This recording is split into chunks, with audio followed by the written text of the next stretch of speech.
Hello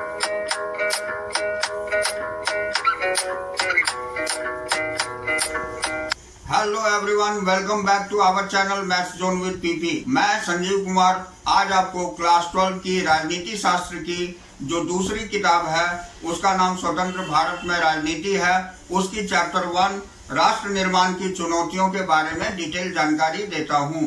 तो आइए start होते हैं अब। तो आइए आज मैं आपको अध्याय 1 जो हमारी राष्ट्र निर्माण की चुनौतियां हैं उसके बारे में डिटेल जानकारी देता हूँ। तो इसमें पहला पॉइंट है नए राष्ट्र राज्य की चुनौती। तो आइए इसके बारे में डिटेल जानते हैं। सन 1947 के 14-15 अगस्त की मध्य रात्रि को हिंदुस्तान आजाद हुआ। स्वतंत्र भारत के प्रथम प्रधानमंत्री जवाहरलाल नेहरू ने इस रात संविधान सभा के एक विशेष सत्र को संबोधित किया था। उनका यह प्रसिद्ध भाषण भाग्यवधु से चिर प्रतीक्षित भेंट या फेस्ट विद डेस्टिनी के नाम से जाना गया। अब हिंदुस्तान की जनता इसी क्षण की प्रतीक्षा कर रही थी। अपने इतिहास की पाठ्यपुस्तकों में पढ़ा है कि हमारी आजादी की लड़ाई में कई आवाजें बुलंद थी। बहरहाल दो बातों पर सबकी सहमति थी। पहली बात यह कि आजादी के बाद देश का शासन लोकतांत्रिक सरकार के जरिए चलाया जाएगा और दूसरी यह कि सरकार सबके भले के लिए काम करेगी। इस शासन में गरीबों और कमजोरों का खास ख्याल रखा जाएगा। देश अब आजाद हो चुका था और आजादी से जुड़े इस सपने को साकार करने का वक्त आ गया था। यह कोई आसान काम नहीं था। राष्ट्र राज्य के रूप में आजाद हिंदुस्तान का जन्म कठिन परिस्थितियों में हुआ।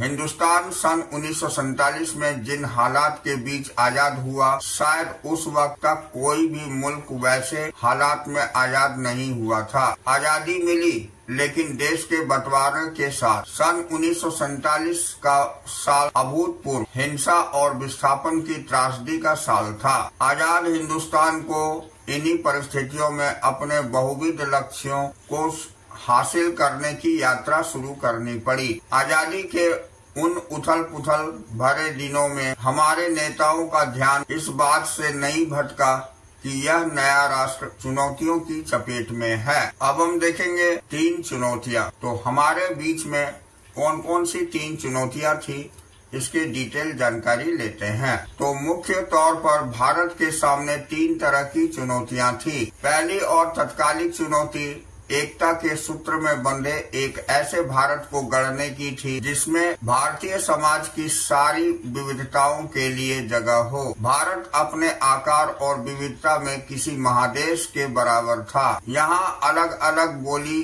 बोलने वाले लोग थे, उनकी संस्कृति अलग थी और वे अलग अलग धर्मों के अनुयायी थे। उस वक्त आमतौर पर यही माना जाता था कि इतनी विविधताओं से भरा कोई देश ज्यादा दिनों तक एकजुट नहीं रह सकता। देश के विभाजन के साथ लोगों के मन में समाई यह आशंका एक तरह से सच साबित हुई थी। भारत के भविष्य को लेकर गंभीर सवाल खड़े थे। क्या भारत एक रह पाएगा? क्या ऐसा करने के लिए भारत सिर्फ राष्ट्रीय एकता की बात पर सबसे ज्यादा जोर देगा और बाकी उद्देश्य को तिलांजलि दे देगा? क्या ऐसे में हर क्षेत्रीय और उप क्षेत्रीय पहचान को खारिज कर दिया जाएगा? उस वक्त का सबसे तीखा और चुभता हुआ एक सवाल यह भी था भारत की क्षेत्रीय अखंडता को कैसे हासिल किया जाए। दूसरी चुनौती लोकतंत्र को कायम करने की थी। आप भारतीय संविधान के बारे में पहले ही पढ़ चुके हैं। आप जानते हैं कि संविधान में मौलिक अधिकारों की गारंटी दी गई है और हर नागरिक को मतदान का अधिकार दिया गया है। भारत में संसदीय शासन पर आधारित प्रतिनिधित्व मूलक लोकतंत्र को अपनाया।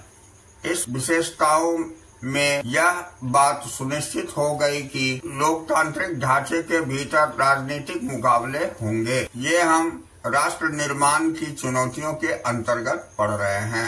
तो लोकतंत्र को कायम करने के लिए लोकतांत्रिक संविधान जरूरी होता है, लेकिन इतना भर भी काफी नहीं होता। चुनौती यह भी थी कि संविधान से मेल खाते लोकतांत्रिक व्यवहार बर्ताव चलन में आए। अब हम तीसरी चुनौती देखते हैं। तो तीसरी चुनौती थी ऐसे विकास की जिसमें समूचे समाज का भला होता हो, न कि कुछ एक तबकों का। इस मोर्चे पर भी संविधान में यह बात स्पष्ट कर दी गई थी कि सबके साथ समानता का बर्ताव किया जाए और सामाजिक रूप से वंचित तबकों तथा धार्मिक सांस्कृतिक अल्पसंख्यक समुदायों को विशेष सुरक्षा दी जाएगी। संविधान ने राज्य के नीति निर्देशक सिद्धांतों के अंतर्गत लोक कल्याण के उन लक्ष्यों को भी स्पष्ट कर दिया था जिन्हें राजनीति को जरूर पूरा करना चाहिए। अब असली चुनौती आर्थिक विकास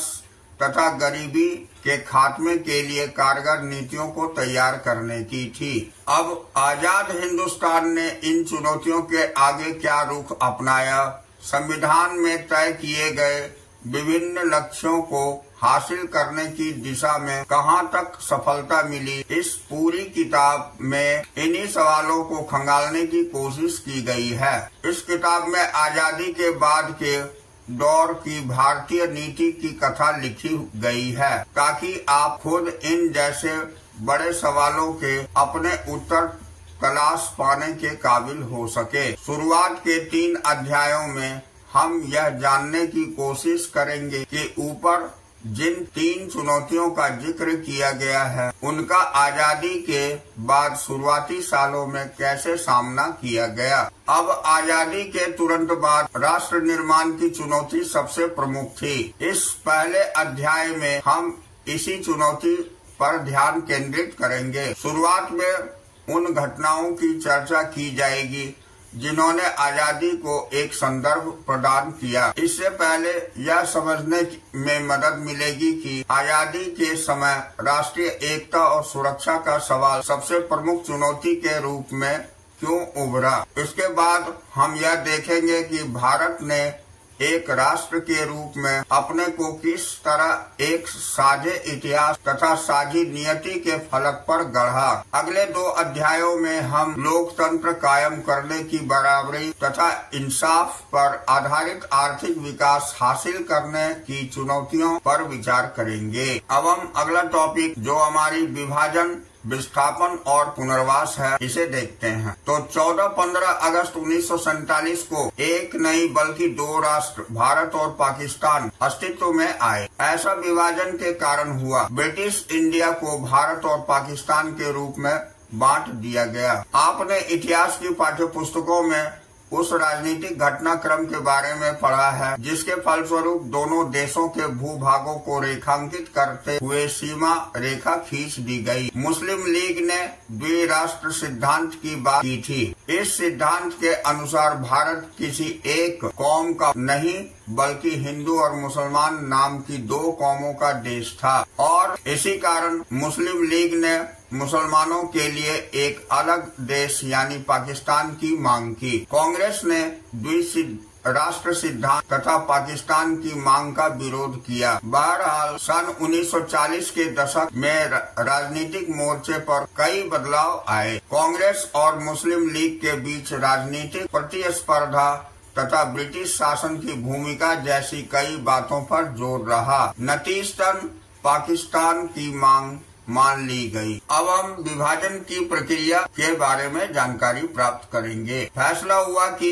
अब तक जिस भूभाग को इंडिया के नाम से जाना जाता था उसे भारत और पाकिस्तान नाम के 2 देशों के बीच बांट दिया जाएगा। यह विभाजन दर्दनाक तो था ही, इस पर फैसला करना और अमल में लाना और भी कठिन था। तय किया गया कि धार्मिक बहुसंख्या को विभाजन का आधार बनाया जाएगा। इसके मायने यह थे कि जिन इलाकों में मुसलमान बहुसंख्यक थे वे इलाके पाकिस्तान के भूभाग होंगे और शेष हिस्से भारत कहलाएंगे। अब देखेंगे यह बात थोड़ी आसान जान पड़ती है लेकिन अमल में इससे कई किस्म की दिक्कतें थी। पहली बात तो यह कि ब्रिटिश इंडिया में कोई एक भी इलाका ऐसा नहीं था जहां मुसलमान बहुसंख्यक हो। ऐसे 2 इलाके थे जहां मुसलमानों की आबादी ज्यादा थी। एक इलाका पश्चिम में था तो दूसरा इलाका पूरब में। ऐसा कोई तरीका न था कि इन दोनों इलाकों को जोड़कर एक जगह कर दिया जाए। इसे देखते हुए फैसला हुआ कि पाकिस्तान में 2 इलाके शामिल होंगे, यानी पश्चिमी पाकिस्तान और पूर्वी पाकिस्तान, तथा उनके बीच में भारतीय भूभाग का एक बड़ा विस्तार रहेगा। दूसरी बात यह कि मुस्लिम बहुल हर इलाका पाकिस्तान में जाने को राजी हो, ऐसा भी नहीं था। खान अब्दुल गफ्फार खान पश्चिमोत्तर सीमा प्रांत के निर्विवाद नेता थे। उनकी प्रसिद्धि सीमांत गांधी के रूप में थी और वे द्विराष्ट्र सिद्धांत के एकदम खिलाफ थे। संजोग से उनकी आवाज की अनदेखी की गई और पश्चिमोत्तर सीमा प्रांत को पाकिस्तान में शामिल मान लिया गया। अब तीसरी समस्या और भी विकट थी। ब्रिटिश इंडिया के मुस्लिम बहुल प्रांत पंजाब और बंगाल में अनेक हिस्से बहुसंख्यक गैर मुस्लिम आबादी वाले थे। ऐसे में फैसला हुआ कि इन दोनों प्रांतों में भी बंटवारा धार्मिक बहुसंख्या के आधार पर होगा और जिसमें जिले अथवा उसके निचले स्तर के प्रशासनिक हलके को आधार माना जाएगा। 14-15 अगस्त 1947 की मध्य रात्रि तक यह फैसला नहीं हो पाया था। इसका मतलब यह हुआ कि आजादी के दिन तक अनेक लोगों को यह पता नहीं था कि वे भारत में हैं या पाकिस्तान में। पंजाब और बंगाल का बंटवारा विभाजन की सबसे बड़ी त्रासदी साबित हुआ। अब हम अगला टॉपिक राष्ट्र निर्माण की चुनौतियां देखेंगे। तो इसी समस्या से जुड़ी हुई चौथी और विभाजन की सबसे अबूझ कठिनाई अल्पसंख्यकों की थी। सीमा के दोनों तरफ अल्पसंख्यक थे। जो इलाके अब पाकिस्तान में हैं, वहाँ लाखों की संख्या में हिंदू और सिख आबादी थी। ठीक इसी तरह पंजाब और बंगाल के भारतीय भूभाग में भी लाखों की संख्या में मुस्लिम आबादी थी। दिल्ली और उसके आसपास के इलाकों में भी मुसलमानों की एक बड़ी आबादी थी। ये सब लोग एक तरह से सांसत में थे। इन लोगों ने पाया कि हम तो अपने ही घर में विदेशी बन गए। जिस जमीन पर वे और उनके सदियों से आबाद रहे, उन्हीं जमीन पर वे विदेशी बन गए थे। जैसे ही यह बात साफ हुई कि देश का बंटवारा होने वाला है, वैसे ही हिंसा उन समुदायों के खिलाफ अभूतपूर्व स्तर पर शुरू हुई जो अपने अपने क्षेत्रों में संख्या में कम थे। इस कठिनाई से उबरने के लिए किसी के पास कोई योजना भी नहीं थी। शुरू में लोग बाग और नेता यही मानकर चल रहे थे कि वे हिंसा की घटनाएं अस्थायी है और जल्दी इनको काबू में कर लिया जाएगा। लेकिन बड़ी जल्दी हिंसा नियंत्रण से बाहर हो गई। सीमा के दोनों ओर के ऐसे समुदाय को प्रायः कुछ घंटे की सूचना पर अपने घरों को छोड़ने के लिए मजबूर होना पड़ा। अब हम अगला टॉपिक विभाजन के परिणाम देखते हैं। तो सन 1947 में बड़े पैमाने पर एक जगह की आबादी दूसरी जगह जाने को मजबूर हुई थी। आबादी का यह स्थानांतरण आकस्मिक, अनियोजित और त्रासदी से भरा था। मानव इतिहास के अब तक इस ज्ञात सबसे बड़े स्थानांतरणों में से यह एक था। धर्म के नाम पर एक समुदाय के लोगों ने दूसरे समुदाय के लोगों को बेरहमी से मारा। लाहौर, अमृतसर और कलकत्ता जैसे शहर सांप्रदायिक अखाड़े में तब्दील हो गए। जिन इलाकों में ज्यादातर हिंदू अथवा सिख आबादी थी, उन इलाके में मुसलमानों ने जाना छोड़ दिया। ठीक इसी तरह मुस्लिम बहुल आबादी वाले इलाकों में हिंदू और सिख भी नहीं गुजरते थे। लोग अपना घर बार छोड़ने के लिए मजबूर हुए। वे सीमा के एक तरफ से दूसरी तरफ गए और इस क्रम में लोगों की बड़ी संख्या से बड़ी विपत्ति का सामना करना पड़ा। दोनों ही तरफ के अल्पसंख्यक अपने घरों से भाग खड़े हुए और अक्सर अस्थायी तौर पर उन्हें शरणार्थी शिविरों में पनाह लेनी पड़ी। कल तक जो लोगों का अपना वतन हुआ करता था, वही की पुलिस और स्थानीय प्रशासन अब इन लोगों के साथ रुखाई का बर्ताव कर रहा था। लोगों को सीमा के दूसरी तरफ जाना पड़ा और ऐसा उन्हें हर हाल में करना था। अक्सर लोगों ने पैदल चलकर यह दूरी तय की। हजारों की तादाद में औरतों को अगवा कर लिया गया, उन्हें जबरन शादी करनी पड़ी और अगवा करने वाले का धर्म भी अपनाना पड़ा। कई मामले में यह भी हुआ कि खुद परिवार के लोगों ने अपने कुल की इज्जत बचाने के नाम पर घर की बहू बेटियों को मार डाला। बहुत से बच्चे अपने माँ बाप से बिछड़ गए। जो लोग सीमा पार करने में किसी तरह सफल रहे, उन्होंने पाया कि अब वे बेठिकाना हो गए हैं। इन लाखों शरणार्थियों के लिए देश की आजादी का मतलब था कि महीनों और कभी कभी सालों तक किसी शरणार्थी शिविर में जिंदगी काटना। अब भारत और पाकिस्तान के लेखक, कवि तथा फिल्म नेताओं ने अपने उपन्यास, लघु कथा, कविता और फिल्मों के इस मारकाट को नृशंसता का जिक्र किया। विस्थापन और हिंसा से पैदा दुखों को अभिव्यक्ति दी। विभाजन की विपदा का जिक्र करते हुए रचनाकारों ने अक्सर वही जुमला इस्तेमाल किया जो इस विपत्ति को झेलने वाले बंटवारे का जिक्र करते हुए करते थे। इन सबों के लिए बंटवारे का मतलब था कि दिल के दो टुकड़े हो जाना। विभाजन में सिर्फ संपदा, देनदारी और परिसंपत्तियों का बंटवारा नहीं हुआ, इस परिसंपत्तियों का ही बंटवारा नहीं हुआ। इस विभाजन में दो समुदाय जो अब तक पड़ोसियों की भांति रहते आ रहे थे, हिंसक अलगाव का शिकार हुए। अब वित्तीय संपदा के साथ साथ टेबल, कुर्सी, टाइपराइटर और पुलिस के वाद्य यंत्रों तक का बंटवारा हुआ था। सरकारी और रेलवे के कर्मचारी का भी बंटवारा हुआ। अब तक साथ साथ रहते आए दो समुदायों का यह एक हिंसक और भयावह विभाजन था। अनुमान किया जाता है कि विभाजन के कारण 80 लाख लोगों को अपना घर छोड़कर सीमा पार जाना पड़ा। विभाजन का हिंसा में तकरीबन 5 से 10 लाख लोगों ने अपनी जान गंवाई। प्रशासनिक मुश्किल और वित्तीय कठिनाई के अतिरिक्त विभाजन के साथ कुछ और ज्यादा गहरे मुद्दे जुड़े हुए थे। भारत के नेता द्विराष्ट्र सिद्धांत में यकीन नहीं करते थे। बहरहाल विभाजन तो धर्म के आधार पर ही हुआ था। क्या इस वजह से भारत अपने आप एक हिंदू राष्ट्र बन गया? विभाजन के दौरान बड़ी संख्या में मुस्लिम आबादी पाकिस्तान चली गई। विभाजन के दौरान बड़ी संख्या में मुस्लिम आबादी पाकिस्तान चली गई। इसके बावजूद 1951 के वक्त भारत की कुल आबादी में 10 से 12% मुसलमान थे। ऐसे में सवाल यह था कि भारत अपने मुसलमान नागरिकों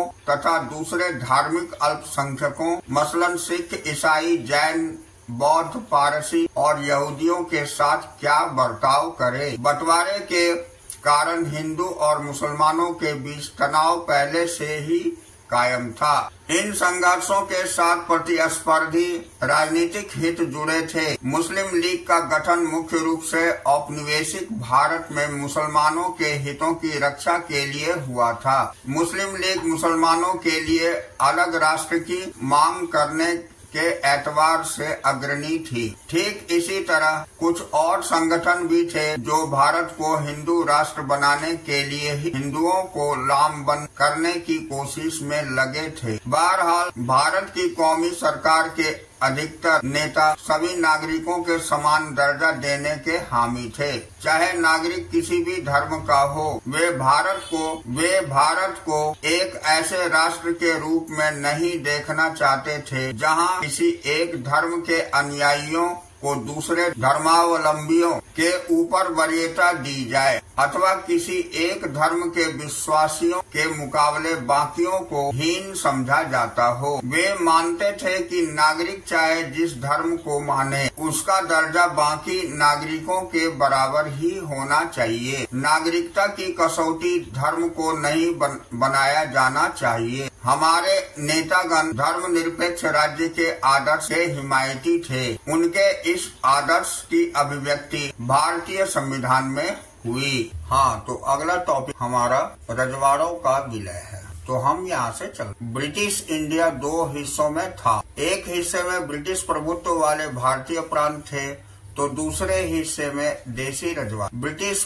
प्रभुत्व वाले भारतीय प्रांतों पर अंग्रेजी सरकार का सीधा नियंत्रण था। दूसरी तरफ छोटे बड़े आकार के कुछ और राज्य थे, इन्हें रजवाड़ा कहा जाता था। रजवाड़ों पर राजाओं का शासन था। राजाओं ने ब्रिटिश राज्य की अधीनता या कहें कि सर्वोच्च सत्ता स्वीकार कर रखी थी और इसके अंतर्गत वे अपने राज्य के घरेलू मामले का शासन चलाते थे। अंग्रेजी प्रभुत्व के अंतर्गत आने वाले भारतीय साम्राज्य के 1/3 हिस्से में रजवाड़े कायम थे। प्रत्येक 4 भारतीयों में से एक किसी न किसी रजवाड़े का प्रजा था। अब देखिए उस समय आगे समस्या क्या, तो समस्या के अंतर्गत आजादी के तुरंत पहले अंग्रेजी शासन ने घोषणा की कि भारत पर ब्रिटिश प्रभुत्व के साथ ही रजवाड़े भी ब्रिटिश अधीनता से आजाद हो जाएंगे। इसका मतलब यह था कि सभी रजवाड़े यानी रजवाड़ों की संख्या 565 थी, ब्रिटिश राज्य की समाप्ति के साथ ही कानूनी तौर पर आजाद हो जाएंगे। अब अंग्रेजी राज्य का नजरिया यह था कि रजवाड़े अपनी मर्जी से चाहे तो भारत या पाकिस्तान में शामिल हो जाए या फिर अपना स्वतंत्र अस्तित्व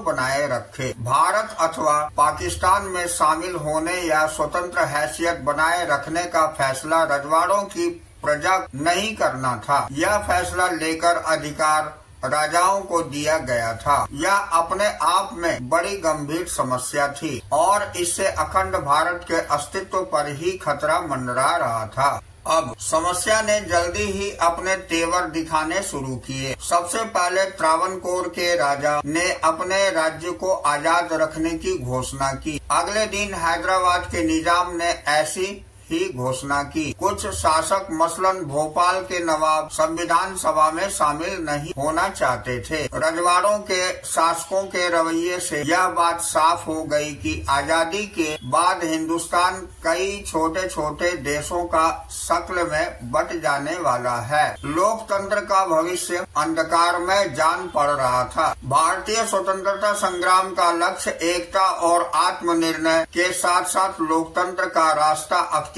करना था। इसे देखते हुए यह स्थिति अपने आप में बड़ी विचित्र थी। अधिकतर रजवाड़ों में शासन अलोकतांत्रिक रीति से चलाया जाता था और रजवाड़ों के शासक अपनी प्रजा को लोकतांत्रिक अधिकार देने के लिए तैयार नहीं थे। तो ये उस समय की समस्या थी। अब हम अगला पॉइंट सरकार की नजरिया देखेंगे। तो छोटे बड़े विभिन्न आकार के देशों में बट जाने की इस संभावना के विरुद्ध अंतरिम सरकार ने कड़ा रुख अपनाया। माउंटबेटन योजना के तहत रियासतें भारत या पाकिस्तान में शामिल होने के लिए स्वतंत्र थी। रजवाड़ों के शासकों को मनाने समझाने में सरदार पटेल ने ऐतिहासिक भूमिका निभाई और अधिकतर रजवाड़ों को अपने भारतीय संघ में शामिल होने के लिए राजी कर लिया।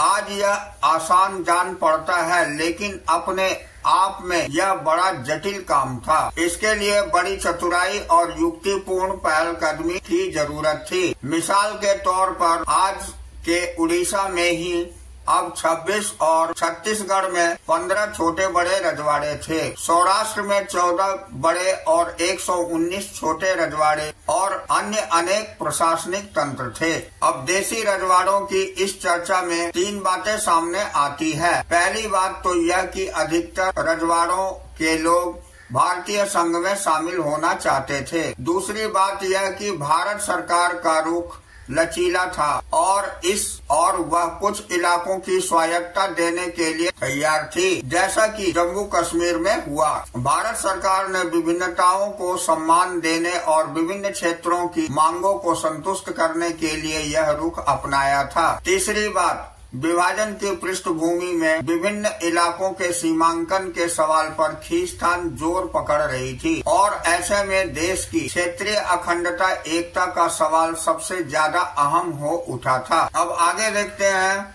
शांतिपूर्ण बातचीत के जरिए लगभग सभी रजवाड़े जिनकी सीमाएं आजाद हिंदुस्तान की नई सीमाओं से मिलती थी, 15 अगस्त 1947 से पहले ही भारतीय संघ में शामिल हो गए। अधिकतर रजवाड़ों के शासकों ने भारतीय संघ में अपने विलय के एक सहमति पत्र पर हस्ताक्षर किए। इस सहमति पत्र को इंस्ट्रूमेंट ऑफ एक्सेशन कहा जाता है। इस पर हस्ताक्षर का अर्थ है कि रजवाड़े भारतीय संघ का अंग बनने के लिए सहमत है। जूनागढ़, हैदराबाद, कश्मीर और मणिपुर की रियासतों का विलय बाकियों की तुलना में थोड़ा कठिन साबित हुआ। इस अध्याय में हम हैदराबाद और मणिपुर की रियासतों के विलय के मामले पर गौर करेंगे। कश्मीर के विलय के बारे में आप अध्याय 8 में पढ़ेंगे। अब नेक्स्ट हम हैदराबाद देखते हैं। तो हैदराबाद की रियासत बहुत बड़ी थी। यह रियासत चारों तरफ से हिंदुस्तानी इलाकों से घिरी थी। पुराने हैदराबाद के कुछ हिस्से आज के महाराष्ट्र तथा कर्नाटक में और बाकी हिस्से आंध्र प्रदेश में है। हैदराबाद के शासक को निजाम कहा जाता था और वह दुनिया के सबसे दौलतमंद लोगों में शुमार किया जाता था। निजाम चाहता था कि हैदराबाद की रियासत को आजाद रियासत का दर्जा दिया जाए। निजाम ने सन 1947 के नवंबर में भारत के साथ यथास्थिति बहाल रखने का एक समझौता किया। यह समझौता 1 साल के लिए था। इस बीच भारत सरकार से हैदराबाद के निजाम की बातचीत जारी रही। अब हम आगे देखते हैं। इसी दौरान हैदराबाद की रियासत के लोगों के बीच निजाम के शासन के खिलाफ एक आंदोलन ने जोर पकड़ा। तेलंगाना इलाके के किसान निजाम के दमनकारी शासन से खास तौर पर दुखी थे। वे निजाम के खिलाफ उठ खड़े हुए। महिलाएं निजाम के शासन में सबसे ज्यादा जुल्म का शिकार हुई थी। महिलाएं भी बड़ी संख्या में इन आंदोलन से आ जुड़ी। हैदराबाद शहर इस आंदोलन का गढ़ बन गया। कम्युनिस्ट और हैदराबाद कांग्रेस इस आंदोलन की अग्रिम पंक्ति में थे। आंदोलन को देख निजाम ने लोगों के खिलाफ एक अर्धसैनिक बल रवाना किया। इसे रजाकार कहा जाता था। रजाकार अव्वल दर्जे के सांप्रदायिक और अत्याचारी थे। रजाकारों ने गैर मुसलमानों को खास तौर पर अपना निशाना बनाया। रजाकारों ने लूटपाट मचाई और हत्या तथा बलात्कार पर उतारू हो गए। 1948 के सितंबर में भारतीय सेना निजाम के सैनिकों पर काबू पाने के लिए हैदराबाद आ पहुंची। कुछ रोज तक रुक रुक कर लड़ाई चली और इसके बाद निजाम ने आत्मसमर्पण कर दिया। निजाम के आत्मसमर्पण के साथ ही हैदराबाद का भारत में विलय हो गया। तो ये तो हम हैदराबाद के बारे में पढ़ रहे थे। अब हम देखते हैं तो अगला पॉइंट हमारा मणिपुर है। मणिपुर के बारे में डिटेल जानकारी प्राप्त करते हैं। तो आजादी के चंद रोज पहले मणिपुर के राजा बोध चंद्र सिंह ने भारत सरकार के साथ भारतीय संघ में अपनी रियासत के विलय के एक सहमति पत्र पर हस्ताक्षर किए थे। इसकी एवज में उन्हें यह आश्वासन दिया गया था कि मणिपुर की आंतरिक स्वायत्तता बरकरार रहेगी। जनमत के दबाव में महाराजा ने 1948 के जून में चुनाव करवाया और इस चुनाव के फलस्वरूप मणिपुर की रियासत में संवैधानिक राजतंत्र कायम हुआ। मणिपुर भारत का पहला भाग है जहां सार्वभौम वयस्क मताधिकार के सिद्धांत को अपनाकर चुनाव हुए। मणिपुर की विधानसभा में भारत में विलय के सवाल पर गहरे मतभेद थे। मणिपुर की कांग्रेस चाहती थी कि इस रियासत को भारत में मिला दिया जाए, जबकि दूसरी राजनीतिक पार्टियां इसके खिलाफ थी। भारत सरकार ने महाराजा को राजी किया और वे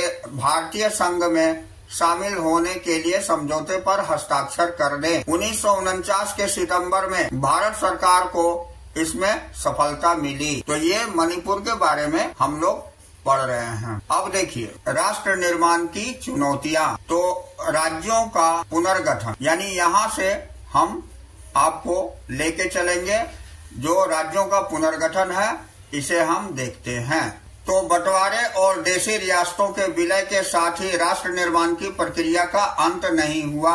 भारतीय प्रांतों की आंतरिक सीमाओं को तय करने की चुनौती अभी सामने थी। यह महज प्रशासनिक विभाजन का मामला न था, प्रांतों की सीमाओं को इस तरह तय करने की चुनौती थी कि देश की भाषाई और सांस्कृतिक बहुलता की झलक मिले, साथ ही राष्ट्रीय एकता भी खंडित न हो। अब औपनिवेशिक शासन के समय प्रांतों की सीमाएं प्रशासनिक सुविधा के लिहाज से तय की गई थी, या ब्रिटिश सरकार ने जितने क्षेत्र को जीत लिया हो उतना क्षेत्र एक अलग प्रांत मान लिया जाता था।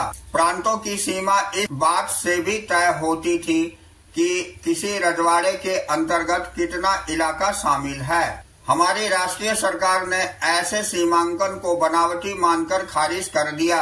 उसने भाषा के आधार पर राज्यों के पुनर्गठन का वादा किया। सन 1920 में कांग्रेस का नागपुर अधिवेशन हुआ था।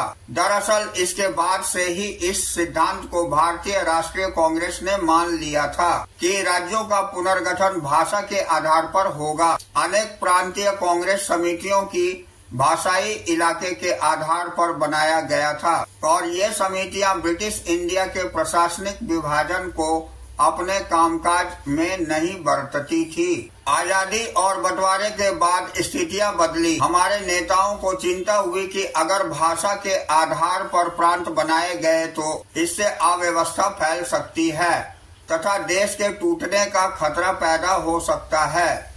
हमारे नेताओं को यह भी लग रहा था कि भाषावार राज्यों के गठन से दूसरे सामाजिक आर्थिक चुनौतियों से ध्यान भटक सकता है, जबकि देश इन चुनौतियों की चपेट में है। केंद्रीय नेतृत्व ने इस मामले को स्थगित करने का फैसला किया। रजवाड़ों का मसला अभी हल नहीं हुआ था, बंटवारे की यादें अभी ताजा थी। अब केंद्रीय नेतृत्व के इस फैसले को स्थानीय नेताओं और लोगों ने चुनौती दी। पुराने मद्रास प्रांत के तेलुगु भाषी क्षेत्रों में विरोध भड़क उठा। पुराने मद्रास प्रांत में आज के तमिलनाडु और आंध्र प्रदेश शामिल थे। इसके कुछ हिस्से मौजूदा केरल और कर्नाटक में भी है। विशाल आंध्र आंदोलन आंध्र प्रदेश नाम से अलग राज्य बनाने के लिए चलाया गया आंदोलन ने मांग की कि मद्रास प्रांत के तेलुगु भाषी इलाकों को अलग करके एक नया राज्य आंध्र प्रदेश बनाया जाए। तेलुगु भाषी क्षेत्र की लगभग सारी राजनीतिक शक्तियां मद्रास प्रांत के भाषाई पुनर्गठन के पक्ष में थी। अब हम आगे देखते हैं तो केंद्र सरकार हाँ ना की दुविधा में थी और उसकी इस मनोदशा से इस आंदोलन ने जोर पकड़ा। कांग्रेस के नेता और दिग्गज गांधीवादी पोट्टी श्रीरामुलु अनिश्चितकालीन भूख हड़ताल पर बैठ गए। 56 दिनों की भूख हड़ताल के बाद उनकी मृत्यु हो गई। इससे बड़ी अव्यवस्था फैली और आंध्र प्रदेश में जगह जगह हिंसक घटनाएं हुई। लोग बड़ी संख्या में सड़कों पर निकल आए। पुलिस फायरिंग में अनेक लोग घायल हुए या मारे गए। मद्रास में अनेक विधायकों ने विरोध जताते हुए अपनी सीट से इस्तीफा दे दिया। आखिरकार 1952 के दिसंबर में प्रधानमंत्री ने आंध्र प्रदेश नाम से अलग राज्य बनाने की घोषणा की। अब हम नेक्स्ट टॉपिक राष्ट्र निर्माण की चुनौतियां ये देखेंगे। तो इसके अंतर्गत हम आते हैं। आंध्र प्रदेश के गठन के साथ ही देश के दूसरे हिस्सों में भी भाषाई आधार पर राज्यों को गठित करने का संघर्ष चल पड़ा। इन संघर्षों से बाध्य होकर केंद्र सरकार ने 1953 में राज्य पुनर्गठन आयोग बनाया। इस आयोग का काम राज्यों के सीमांकन के मामले पर गौर करना था। इसने अपनी रिपोर्ट में स्वीकार किया कि राज्यों की सीमाओं का निर्धारण वहां बोली जाने वाली भाषा के आधार पर होना चाहिए। इस आयोग की रिपोर्ट के आधार पर 1956 में राज्य पुनर्गठन अधिनियम पास हुआ। इस अधिनियम के आधार पर 14 राज्य और 6 केंद्र शासित प्रदेश बनाए गए। अब हम देखते हैं आजादी के बाद के शुरुआती सालों में एक बड़ी चिंता यह थी कि अलग राज्य बनाने की मांग से देश की एकता पर आंच आएगी। आशंका थी कि नए भाषाई राज्यों में अलगाववाद की भावना पनपेगी। और नवनिर्मित भारतीय राष्ट्र पर दबाव बढ़ेगा। जनता के दबाव में आखिरकार नेतृत्व ने भाषा के आधार पर राज्यों के पुनर्गठन का मन बनाया। उम्मीद थी कि अगर हर इलाके के क्षेत्रीय और भाषाई दावे को मान लिया गया तो बंटवारे और अलगाववाद के खतरों में कमी आएगी। इसके अलावा क्षेत्रीय मांगों को मानना और भाषा के आधार पर नए राज्यों का गठन करना एक लोकतांत्रिक कदम के रूप में भी देखा गया। अब भाषावार राज्यों के पुनर्गठन की घटना को आज 50 साल से भी अधिक समय हो गया। हम कह सकते हैं कि भाषाई राज्य तथा इन राज्यों के गठन के लिए चले आंदोलनों ने लोकतांत्रिक राजनीति और नेतृत्व की प्रकृति को बुनियादी रूपों से बदला है। राजनीति और सत्ता के भागीदारी का रास्ता अब एक छोटे से अंग्रेजी भाषी अभिजात तबके के लिए ही नहीं बाकियों के लिए भी खुल चुका है। तो भाषावार पुनर्गठन से राज्यों के सीमांकन के लिए एक समरूप आधार भी मिला। बहुतों की आशंका के विपरीत इससे देश नहीं टूटा, इसके विपरीत देश की एकता और ज्यादा मजबूत हुई। सबसे बड़ी बात यह है कि भाषावार राज्यों के पुनर्गठन से विभिन्नता के सिद्धांत को स्वीकृति मिली। जब हम कहते हैं कि भारत ने लोकतंत्र अपनाया है तो इसका सीधा सा मतलब इतना भर नहीं होता कि भारत में लोकतांत्रिक संविधान पर अमल होता है अथवा भारत में चुनाव कराए जाते हैं। भारत के लोकतांत्रिक होने का एक बृहत्तर अर्थ है। लोकतंत्र को चुनने का अर्थ है विभिन्नताओं को पहचानना और उसे स्वीकार करना, साथ ही यह मानकर चलना कि विभिन्नताओं में आपसी विरोध भी हो सकते हैं। दूसरे शब्दों में कहे तो भारत में लोकतंत्र की धारणा विचारों और जीवन पद्धतियों की बहुलता की धारणा से जुड़ी हुई थी। आगे के दिनों में अधिकतर राजनीति इसी दायरे में चली। तो यहाँ हमारी ये चैप्टर फिनिश होती है। तो नेक्स्ट डे हम लोग फिर मिलेंगे नेक्स्ट क्लास में। तो that's all for today. We will meet again on the next class.